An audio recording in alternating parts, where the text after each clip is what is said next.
Imbecile. Moron. Incompetent. Useless. Idiot. Overbreeder. The words ringing in minority women's ears for decades in America. From the years of 1910 to 1970, over 60,000 people were forcibly sterilized. Over a quarter of these were performed in California alone. A plethora of hatred and fear in white communities was caused by a heavy foundation in nativism, every sector of education supporting eugenics, and a massive Mexican immigration to California. Rampant stereotypes emerged, among which was the idea that Mexican women were overbreeders, leading to many cases of forced and coerced sterilization. Then, finally, in 1978, 10 Mexican women and 2 Mexican lawyers took a stand against years of injustice. The lawsuit Madrigal v. Quilligan fought against the unethical sterilization of Latino women by taking a stand for Latina civil rights. Sterilization's final chapter, Madrigal v. Quilligan. The word eugenics was coined by Sir Francis Galton, a Victorian scientist and cousin of Darwin, in 1883. He kind of misread Darwin's thought of evolution. He said that nature would do this slowly, but by good marriages and by smart people marrying smart people and having smart children, you could wither the lesser quality individuals and bring out the greater quality of individuals. The ideas quickly spread to America through Charles Davenport and were adopted by many birth control advocates, one of the most prominent being Margaret Sanger. From an outsider's perspective, she was a strong supporter of women's rights to birth control and reproductive health care, but in reality, she had a darker motive. Furthermore, Sanger did not try to hide her views of minorities, in particular Mexicans. In 1932, she said that the United States should keep the doors of immigration closed to the entrance of certain aliens whose condition is known to be more detrimental to the stamina of the race. Later on, she and a fellow colleague, Robert Dickinson, formed the National Committee for Maternal Health. This organization conspired with pharmaceutical companies by testing new and potentially dangerous contraceptive drugs on unconsenting women. Because of this, in Los Angeles, where there were many Mexican women, birth control was viewed as a double-edged sword. On one hand, it liberated women from the roles of caretaker and nurturer, but on the other hand, it crippled many women who became guinea pigs for medical researchers. However, the justification of eugenics changed dramatically post-World War II.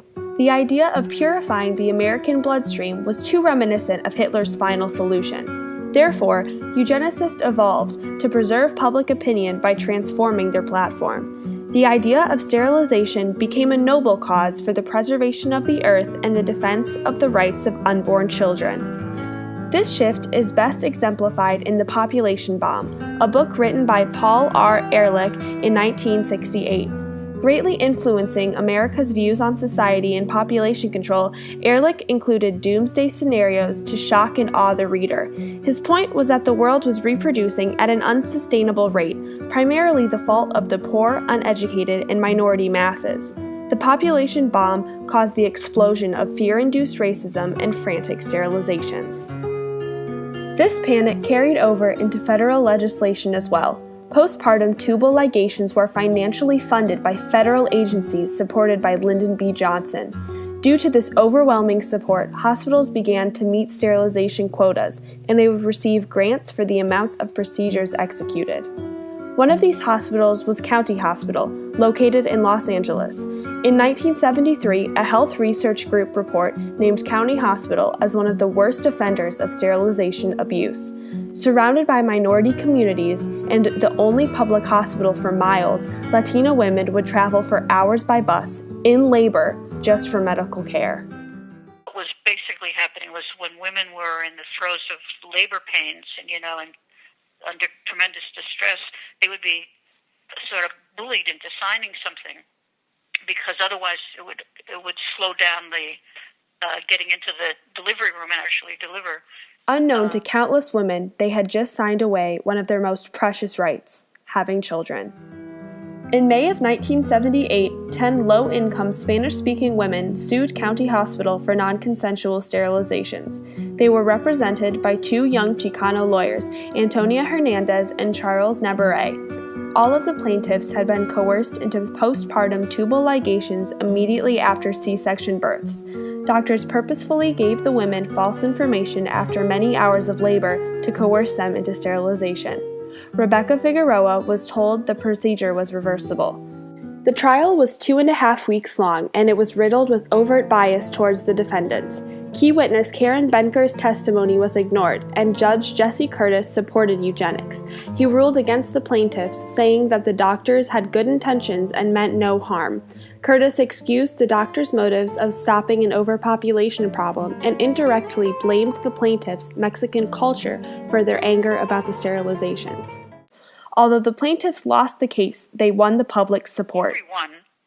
Every woman, as soon as she heard about it, was just ready to do anything, right? I mean, it was so outrageous. The charge for change was rampant, and Madrigal v. Quilligan captivated the attentions of activists all around the country. Due to backlash, County Hospital was forced to comply with federal sterilization guidelines, as well as having consent forms be bilingual. Art Torres, a California State Assembly member, wrote a letter to Governor Edmund G. Brown after finding out about Madrigal v. Quilligan, asking to repeal the sterilization law, and it was finally repealed in 1979. In March 2003, Governor Gray Davis apologized for the sterilization program in California. Speaking for the people of California, he conveyed his message to the victims and their families of this past injustice, lamenting, "Our hearts are heavy for the pain caused by eugenics. It was a sad and regrettable chapter, one that must never be repeated." The timing of the case perfectly aligned with the back end of the civil rights movement and the anti-war movement, and the beginning of the Chicano movement. Primarily educated young men and women were a part of the movement, fighting for racial equality. Similar to the civil rights movement, they protested passionately and raised much awareness for issues that the Latino community faced. Street protests combated a eugenic nation built on double standards and oppression of Latino women. The Madrigal v. Quilligan verdict supported all of what these young activists were saying, and finally the white community began to notice. Newfound government and academic interest in minority groups led to more and more studies about the challenges that Mexican Americans faced, helping to eliminate some of the nationwide ignorance towards Latina struggles. Many people were shocked about the verdict of Madrigal v. Quilligan, but the precedent for its outcome was set long before. In 1927, the Supreme Court case Buck v. Bell gave pro-sterilization advocates an ironclad legal argument to defend themselves. Carrie Buck was sterilized because she was classified as a moral delinquent, feeble-minded, a middle-grade moron, and incompetent. In fact, one of the judges vocally agreed with the decision by famously stating, "3 generations of imbeciles is enough," in reference to Carrie, her mother, and her daughter.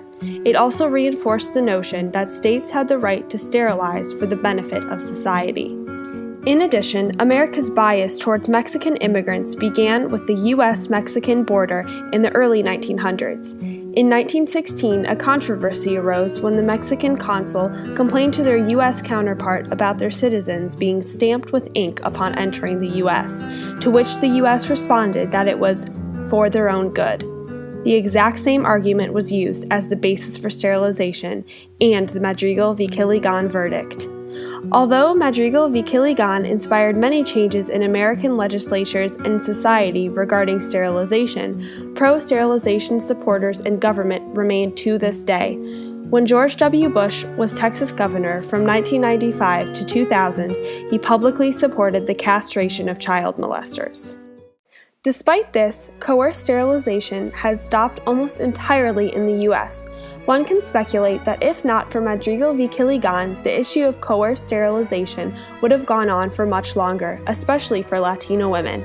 No other lawsuit had brought to light the systemic problems of forced sterilizations. Contrary to society's thoughts of Latino women being incompetent and useless, they sparked a nationwide change. They fought so that doctors would be held not just to legal standards, but also to ethical ones. Following the verdict of Madrigal v. Quilligan, public outrage finally ended the chapter of forced sterilizations in America and paved the way for better treatment of minorities in all aspects of life.